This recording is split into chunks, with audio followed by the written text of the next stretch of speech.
and I'm here on behalf of both the Law and Global Health Collaboration and the Institute for Global Health.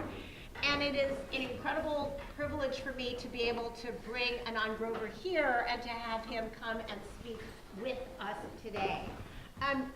He is an activist, he is a scholar, and he is a damn good lawyer. He is somebody I have had the pleasure of knowing working globally for the last 20 years, if I can be honest. But also, he is particularly, at this point, I've come to know him in his work at the global level as the UN Special Rapporteur on the right to health, where he did groundbreaking work around sexuality, around abortion, around sex work, around any issues that people would consider to be sensitive. He blew the lid right off of that and had the UN system pay attention. But why he's here today is A, because we love having him here, but what we really wanted to ask him to speak about is that he is the lawyer who has, within India, taken forward since the very beginning the challenge against Section 377, which is the part of the Constitution that criminalized homosexuality. And he literally has been in the trenches on this since the beginning and finally won at the Supreme Court level very recently. And so it's extremely exciting to hear from him the stories and the reality of the work that he's done. The two things I want to say before I give him the floor is that he's got no PowerPoint in a very in terms of how we're used to having talks, so there's no PowerPoint to follow because Anand is going to speak with us, and what we're hoping to do is to have him speak for about 30 minutes and then open it up for questions and discussion. And so with that, can you all join me in welcoming Anand to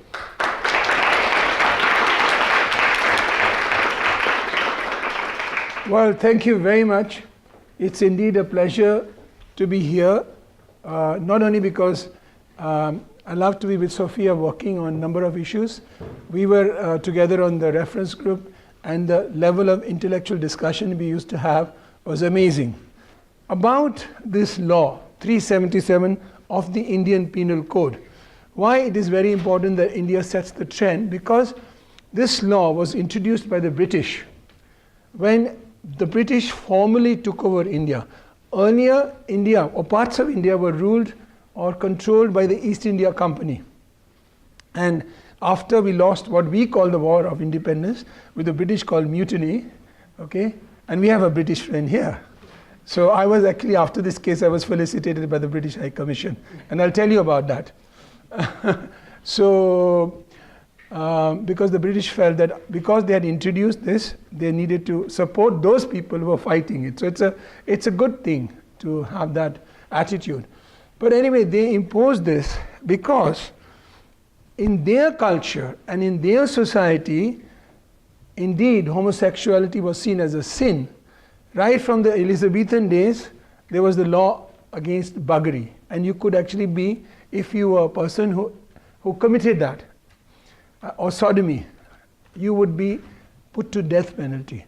And in 1861, the culture and the law relating to this issue was criminalizing sodomy, etc.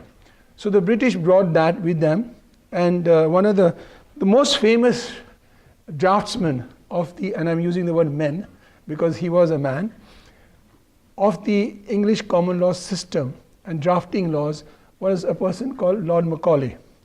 And his draft of the Indian Penal Code is actually so meticulous that it's mathematical in its precision. And we always say, what beautiful language, because, well, I mean, beautiful in the sense you're very clear about it, though it's a penal law. But on this section, unlike all the other sections, which are all explained, so you could find out, and there were explanations and a commentary, on this section 377, they preferred not to say anything because it was, according to them, so odious that it should not be even written about. But to the credit of Lord Macaulay, he had the issue of consent written into it. So if it was non-consensual, only then it would be punished. But the final law was irrespective of consent. So if you had what was called unnatural sex, and I'll come to that in a minute, then it was not relevant that it was because of consent. Now, when this was imposed, in India, we had a very different culture. Indians in India forget that we had a very different culture. So we never criminalized, and right throughout Asia, we never criminalized sexual relations at all, or sexual practices. On the contrary, the what we now call the transgender, or the third gender as it was known in the Indian subcontinent, and the Sanskrit phrase is Tritiya Prakriti, was written about in all religious scriptures, Hindu, Buddhist, Jain. Whereas the Hindus and the Buddhist scriptures concentrated on the physical aspect of the third gender, to the credit of the Jains, they looked at the psychological aspect, which was very, very important. So whether you are a third gender in your mind is very important. You know, as they say, sex is not between the legs, it's all in the mind. Okay? And it's true. So they actually concentrated on the psychological aspect. And when the British actually formally took over, there were large numbers of people who were sleeping with the same sex, as it were. There were large numbers of people who were dressed as women, the Hijra community. And that was also religiously sanctioned. And the Hijra community are those who actually believed that they have to attain godhood through a process of castrating themselves. Most they were male. They would castrate themselves so that they were no longer men, and because they could not menstruate or conceive children, they were not women. So they're neither man nor woman.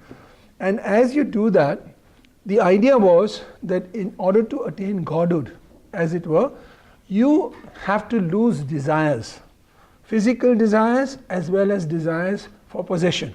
If you have read anything about Buddhism, for example, and Lord Buddha, what he teaches is that in order to have peace with yourself, you can't be possessive about anything, whether it's possessive about your partner, about things, about your achievements, and that is very difficult. That's what it's all about. So that was part of the religious scriptures and thinking. So the British couldn't just stand it, that men are dressed as women, men with beards, with lipsticks or what have you, or painted here. And the Hijra community dresses very well. Even today, they're the best dancers. In fact, people think that sex workers are women. Large majority of the sex workers in India are the Hijra community. Why? Not only because they are, let me use the phrase, good at their work, but also because they were left with few options by the British. The British criminalized that form of sexuality not only through 377, but also they made them into what are known as criminal tribes. There was a Criminal Tribes Act, and those tribes or groups, India has a multitude of ethnic communities, which you may call them as tribes. But they were criminalized because they were the oppressed sections and they were revolting. Basically, that is, I'm putting it a bit crudely. And the moment there was a theft, suppose there's a theft in that room, if one belonged to the criminal tribe, that person is castigated. That's how it is in the rural areas even now. So we have a long way to go. So I said when we won the case on the 6th of September that we have attained our second freedom, but there are the third, fourth freedoms, not only in India, all over the developing world, and even in the first world, as it were. So the British actually found that. Not only that, why was it important that the Hijra community are castigated? Because though they were dressed as women, which was an anathema to the British and their culture, they held exalted positions in the Mughal court. The last Mughal, Bahadur Shah Zafar, who was exiled to Myanmar now and died there, and our Prime Minister actually paid respects to him. That was very unusual, I must say. But anyway, he did. I don't want to comment on that now. But the chief executive officer of the last Mughal, Bahadur Shah Zafar, was indeed a Hijra, Mahbub Ali Khan.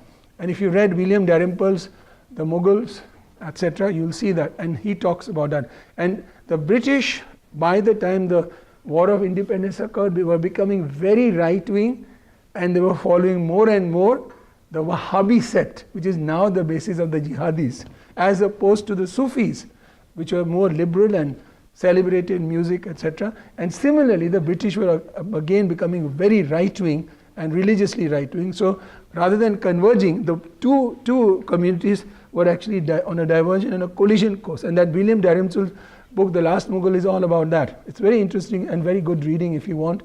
A very good writer. But he emphasizes this whole issue.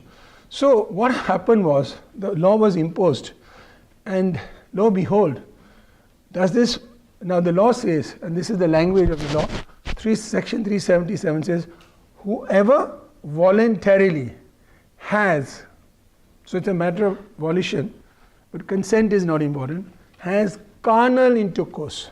Carnal is slightly different from sexual. It's the lust of the flesh.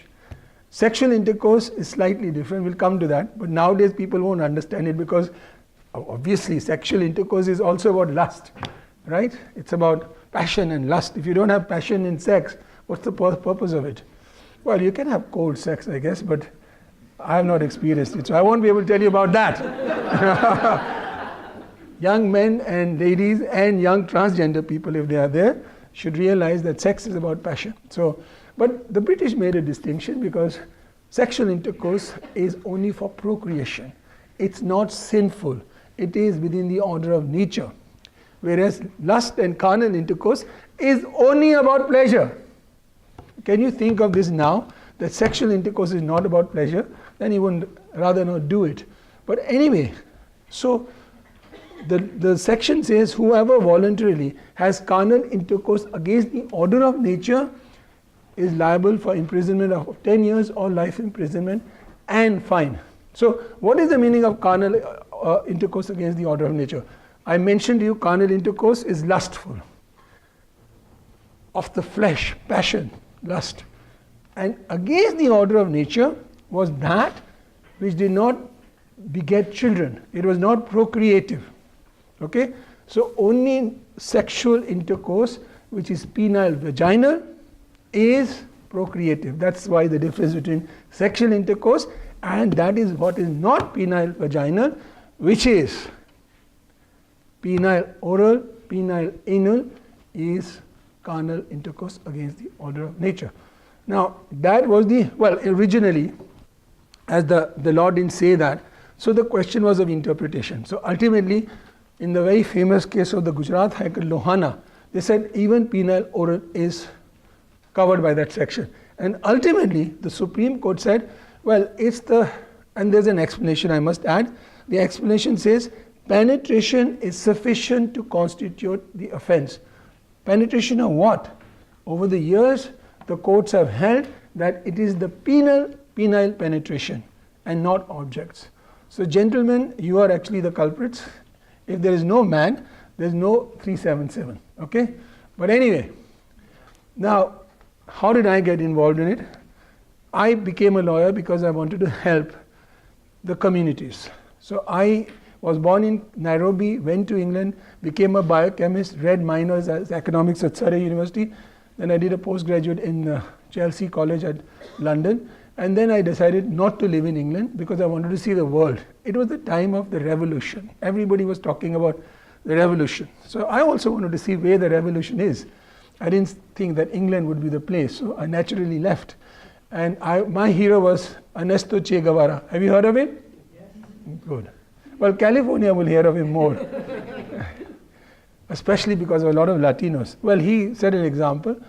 So anyway, so I went to Thailand, Sri Lanka, Malaysia, and Malaysia was a completely different world. And I happen to, you also know, Mahathir Mohamad, who's now the Prime Minister, completely changed person, and his daughter Marina, who worked with us on the HIV issues, what Malaysia was then and what it is now. And then I landed up in India during the emergency. India actually had to face an emergency politically because Mrs. Gandhi was going to be toppled, and she imposed the emergency under the constitution, which meant fundamental rights were suspended.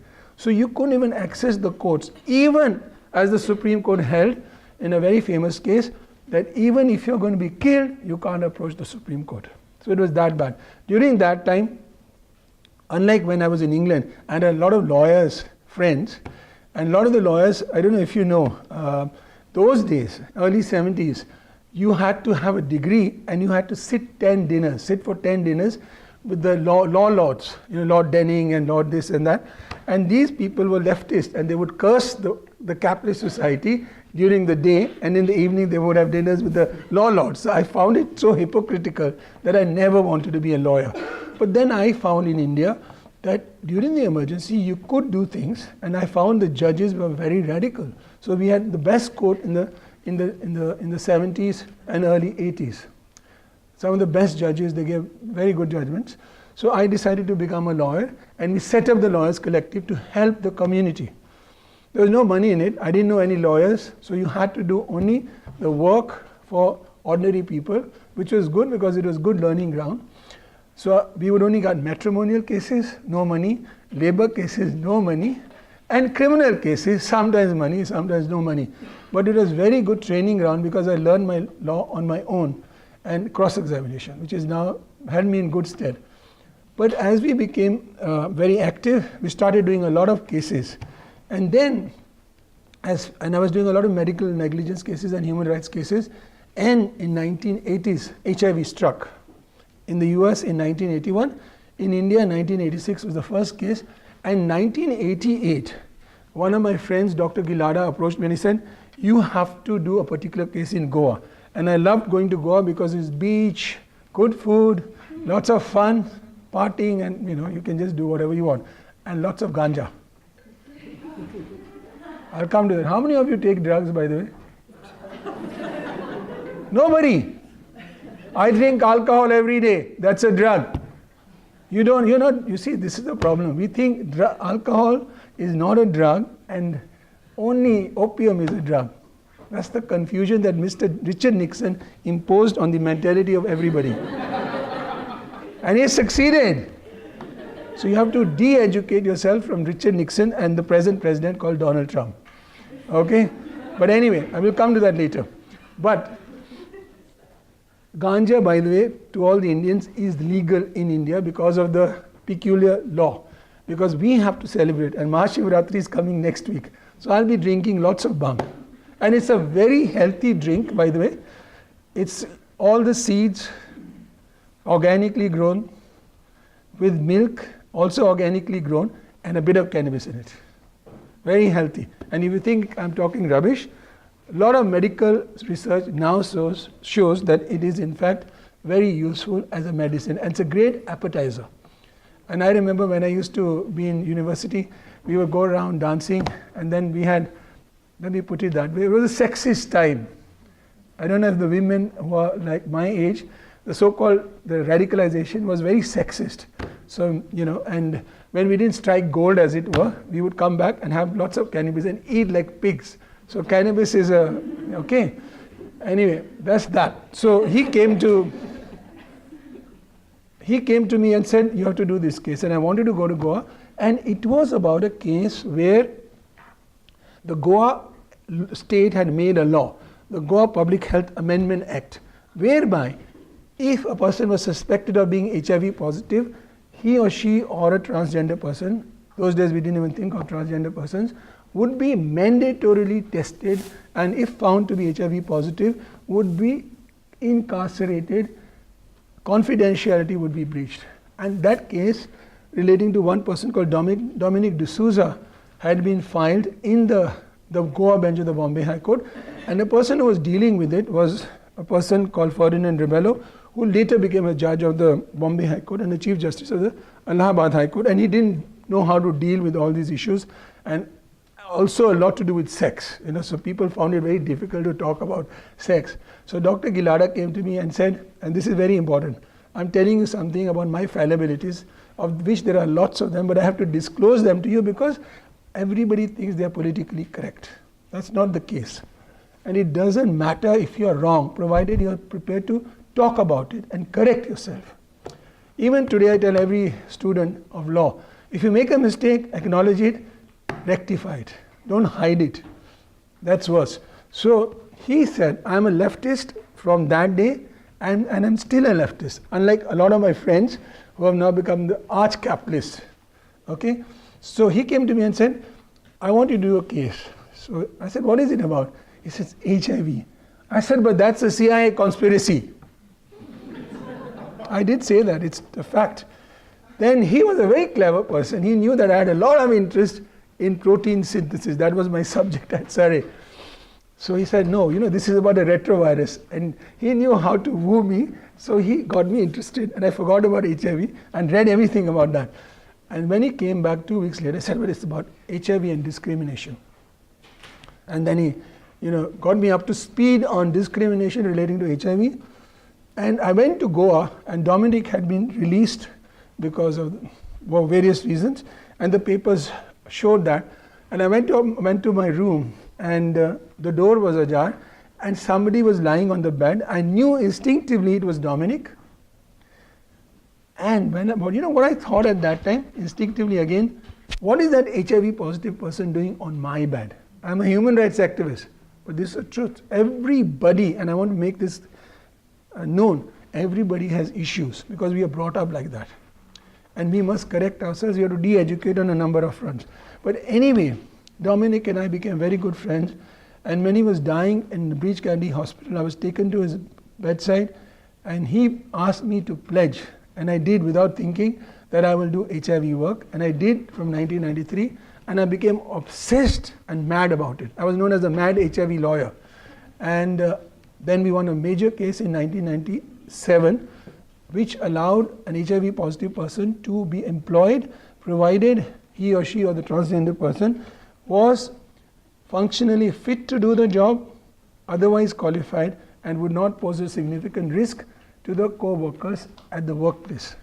Now that became a very big case. It was followed by the South African Supreme Constitutional Court in Jacques Hoffman, and then by the Namibian High Court, and it became the benchmark. And it was publicized in India, as a result of which a lot of gay men started coming to our office, because it was known as a gay disease, the Gay Immunodeficiency Syndrome. And they complained about the fact that they were being harassed, blackmailed by their family members, blackmailed by their dating partners, because they didn't have stable relationships.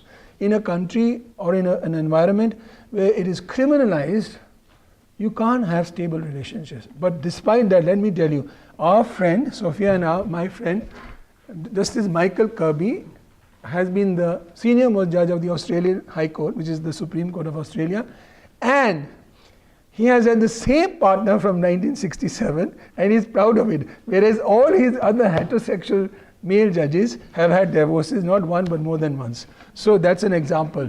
So, and he is very proud of that, because he said, look, this is the relationship I have. But that's very good. Now, the dating partners would blackmail, and the police would blackmail.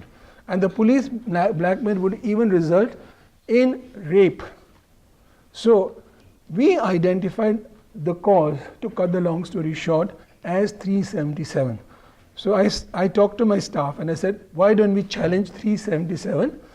And initially, obviously, there was hesitancy because everybody thought that nobody would be able to challenge it. And we had, my colleagues included gay men also. And but nevertheless, we decided, and then we started looking for petitioners.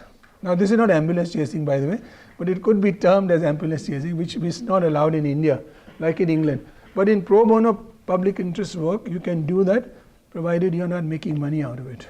And it was all pro bono. And we couldn't find a gay man to challenge 377 because of the prejudice and the environment. In fact, just before we filed the case, there was an attack on people who were doing HIV program work, including condom promotion, who were jailed, and they were inside for 49 days, and I had to go to the Allahabad High Court to get them released on bail. That was the environment. But anyway, we filed it in 2001. It was dismissed for want of what is called locus standi, or standing. It was returned back by the Supreme Court. And in 2009, we won a very major victory in the Delhi High Court. And what are the bases? And I want to say this once, and then I'll say it again in the Supreme Court context.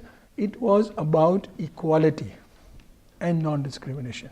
Now, most of the lawyers and people in the US, they take it for granted. But equality is a very important concept because it means we treat each other equally. The state has to treat each other equally. Secondly, privacy. The conduct of an intimate relationship is a matter of privacy, and the state has no role to play in it. That is the dictum of the High Court. Moreover, and very importantly, dignity. Dignity. Dignity is, as has been said, a very elusive concept, but dignity is at the heart of everything. And fourthly, what is called autonomy and self-determination. I am going to do what I want to do with my life. I want to be gay, I want to be X, Y, Z. It's my life. Nobody can interfere with it. And these are elements of what is called constitutional morality. And that is written in our preamble that the state will aspire to make sure that a society is attained which has justice, political, social and economic, liberty, equality, fraternity, the French Revolution. And with it, there are elements of privacy, autonomy and self-determination. So equality is at the heart of it with dignity. Dignity is the protector of all these things. Without dignity, you cannot achieve these things. And these are important. And the High Court quoted a very famous speech of our first Prime Minister, Jawaharlal Nehru, saying, we want an inclusive society which is pluralistic in nature. We can't be divisive. Now that message, which was repeated by the Supreme Court on the 6th of September, is very important in the present day context. The state is bound not only by what is called public morality, and the judiciary especially is bound by the mandate of constitutional morality, which has in it, written into it, what is called inclusiveness and plurality. We are a group of people, even in the United States, which is multi-ethnic, multi-racial, multi-religious. You can imagine the import of this idea. And that is the society we want, not only in India, but all over the world, including the United States. So I think this has a very important message. But that was, of course, very important. It was liberating, it was euphoric. But that lasted only for 4 years, because the other side went to the Supreme Court and got it knocked out. And they were very conservative judges who basically held, what are these LGBTQI people? They are very few. The law is not about people, it's about acts. And their women are also implicated. You can't talk like that. And basically they ignored because of prejudice. I can tell you, prejudice plays a very important in judicial decision making. And if you want examples from the US Supreme Court has not acquitted itself very well on a number of issues, including, for example, how they treated the Japanese during the Second World War. But that is always a, let's say, blip in the good history otherwise of courts. A judicial institution is always better than an executive institution in all countries. But then there are problems with judicial institutions also, and that is why lawyers have to be vigilant. So we lost that case. While after the Delhi High Court, it was like freedom, the second freedom. Now this was the darkness and the horrors, and people were very depressed, a lot of people. And it took a lot of energy from our group, me, to get the flock together, because I just want to tell you, as young people, students, it's very important, if you believe that justice is on your side, you remain focused and never lose sight of your own goal. There will be hiccups, there will be impediments, there will be barriers, and you have to learn to surmount them. And there are always answers. For me, answers come, when I'm doing a case, it's like a war. So the war is, are all your tools sharpened? If they are, then you get ready to go to war. But if they are not, don't go to war. Okay? Secondly, when you have decided to go, you mull over things. And in my case, it's the night time which is most important. Somehow some dream comes and I got an answer, because I'm so exercised over it, I'm so stressed out, not like Sophia, she gets very easily stressed out. I don't get stressed out, but I'm so exercised over it, the thing goes over in my mind, and suddenly eureka kind of thing, and there it is. It happened in the Novartis case, which I can talk about later on. But then getting the flock together, being focused, if you believe justice is on your side, never give up hope. And I can tell you, all wars, mind you, have been lost, not because they were losing, including the Peruvians when they were conquered by the Spanish conquistadores, or our first war of independence in 1857. We lost not because we were losing, but because we thought we were losing. Never give up the positive side of yourself, and you will win in the end. That's my lesson to all of you. But anyway, then, so what did I say? Get the review ready, get the curative petitions ready, and at that time when everybody is like this, to get people up is very tough. But that's the challenge, and it is possible and it can be done. So that's what you have to be able to do. If you go trekking like I do, when you're really tired, the last mile, you have to do that. You have that feeling. It's very similar. So the lessons from every little thing, whether it's a family issue or trekking or sports, it's the same. So we did that, and we were able to get the flock together, and we were able to file petitions and review petitions and what are known as curative petitions in the Supreme Court. Ultimately, on the 6th of September, the Supreme Court said, and finally, historically, it's all over. The Section 377 is unconstitutional and will not be enforced in case of persons doing those acts if they are consenting adults and in private.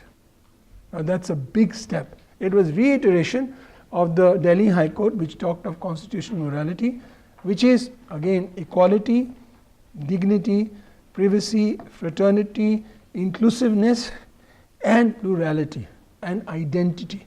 In between, I must say, there are three very important facts. One is, in between, the Hijra groups had become very active, and the Supreme Court took up their case, which I argued again, which is known as the Nasser Case, where the Supreme Court said, and the Supreme Court had just knocked out our case on 377, and this case came up. See how fortuitous it is. In fact, I was in New York for the drug report at the UN General Assembly, and I'll talk to you about that later on if you ask that question. But from New York, my junior had said, my God, the case has started, Anand, what do we do? I said, where is the intervention petition? And we drafted the intervention petition on email, everything, we set it. And on Monday, I mentioned our intervention petition to the judges, and they said, where have you been? Kind of thing, why haven't you come? So Tuesday, they gave me 2 hours, and we won the case. What was this case about? Hijra communities, the third gender, demanding they be recognized as the third gender.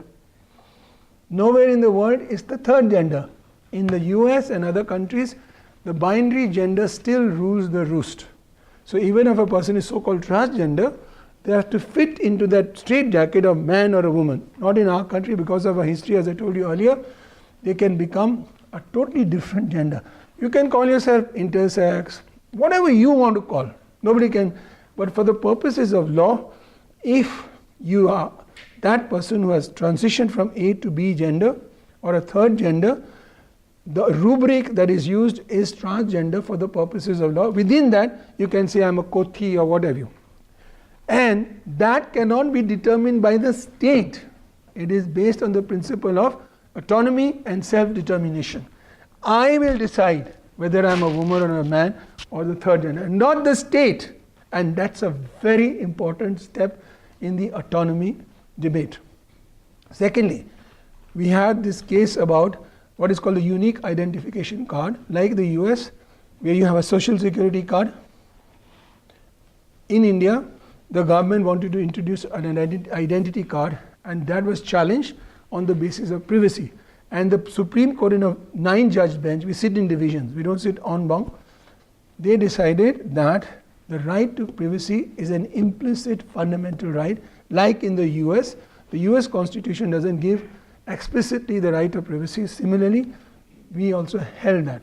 Within that, the 4 judges said that the case of the Supreme Court on 377, which is known as the Kaushal case, was wrongly decided on privacy, specifically. So that was like the coffin in the thing, the boxer fell down, and now the referee had to just say out, you know. And the third thing was that the rape law was amended in between the arguments in the Supreme Court on 377 and the judgment, which the Supreme Court mentioned but did not take real notice of.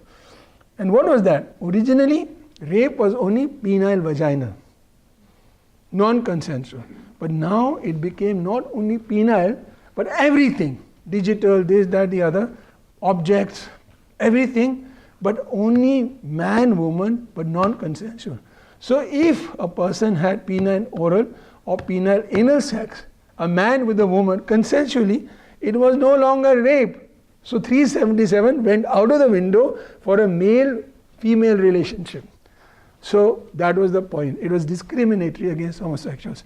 So really the final nail in the coffin was the decision in Nafte Johar on the 6th of September. But it was really predetermined. It was like just saying, now you have won. But it was still nevertheless a very big victory. Just as an example, I can tell you, and I never expected it. After 18 years of working on this and other things, I never expected the results to be so quick. And I'll give you an example. There have been a lot of lesbian women who have been coming out and saying, after that judgment, we've read it, we want to be together, me and my partner. And indeed, because they knew our offices, we would get a phone call. One day we got a call, this 2 weeks ago, on a Friday in the evening, at 3 o'clock, we are coming to your office, you have to get us an order for protection. And the courts are giving, the high courts are giving orders of protection. If you are getting into a relationship and the society or the family is going to kill you even, then the court actually extends its hand and gives an order of police protection, etc. So similarly, we were doing that for gay men, rarely, but without mentioning that they are gay. We would just say that these people are living together, and the court would, by a nod or wink. The English language is very strange, you know, so so it allows you to do this, you know, flexibility. And anyway, the judges wouldn't understand.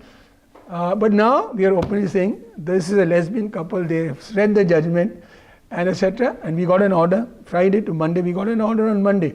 But I was so intrigued, and there was this case of two women, young women aged 20 and 21. I was so intrigued by how did they come to decide this. And so I asked them, what did how did you decide this? They said, we read this judgment and now we knew that we had a right. And see the impact. And we decided to live together. We told our parents. The parents were very hostile. We feared for our lives. We took a bus from Rajasthan and they came to our office. I said, have you eaten? They're not eaten, you know. So again, we went into the flurry of making sure. We got them a safe house. And on Monday, they got, and then they made a phone call to their parents and we are all okay, you can't interfere. So that is the impact at the ground level, okay? And this is in not a rural, but a small town. So I'm going to stop here. Thank you.